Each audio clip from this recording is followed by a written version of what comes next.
যে মানুষটি ঐতিহাসিক গণ-অভ্যুত্থান সমন্বয়ের ক্ষেত্রে সবচেয়ে বেশি গুরুত্বপূর্ণ ভূমিকা পালন করেছেন তিনি সাদিক কায়েম। তবে তার মাঝে নেই সামান্যতম অহংকার, এমনকি ক্রেডিট নেওয়ার বিষয়টিও তার কাছে অপ্রাসঙ্গিক। নিজের সাহসী কর্মকাণ্ড তিনি কখনো ফলাও করে প্রচার করেননি। ঢাকা বিশ্ববিদ্যালয় শিবিরের সাবেক সভাপতি সাদিক কায়েম, যিনি ইসলামী আন্দোলনের এক গুরুত্বপূর্ণ নেতা, বরাবরই বিনয়ের প্রতীক। যখন আল জাজিরার সাংবাদিক জুলকারনাইন জুলাই বিপ্লবে তার অসামান্য ভূমিকা তুলে ধরলেন না, তখনও তিনি কোনো শো অফ করেননি, বরং ফেসবুকে কেবল সূরা আল আনআমের একটি আয়াত শেয়ার করেছেন, নিশ্চয়ই আমার সালাত, আমার কুরবানি, আমার জীবন ও মৃত্যু সবকিছুই আল্লাহ রব্বুল আলামিনের জন্য। সাদিক কায়েম দুনিয়াদারির মোহে পড়েননি, বরং প্রতিটি পদক্ষেপেই তিনি আল্লাহর সন্তুষ্টির জন্য গ্রহণ করেন। এত গুরুত্বপূর্ণ ছাত্রনেতা হওয়া সত্ত্বেও তার জীবনযাপন অত্যন্ত সাধারণ। ঢাকা বিশ্ববিদ্যালয়ের এক শিক্ষার্থী মোহাম্মদ রায়হান বলেন, সাদিক ভাই ৫ তারিখের আগে যে ফোন ব্যবহার করতেন এখনও সেটাই ব্যবহার করেন।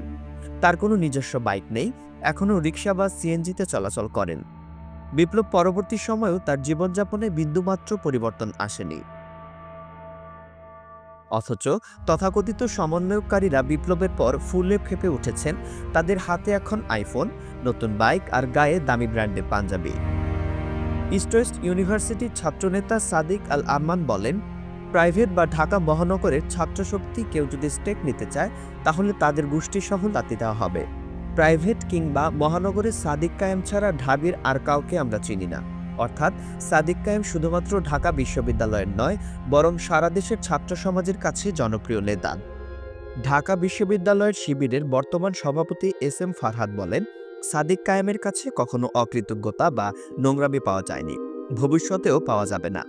তিনি অত্যন্ত অমায়িক একজন মানুষ, সহজেই সবার সঙ্গে মিশে যান এবং হাসি মুখে কুশল বিনিময় করেন। তিনি সবসময় তার কর্মীদের খোঁজ খবর নেন এবং তাদের জন্য নিবেদিত থাকেন।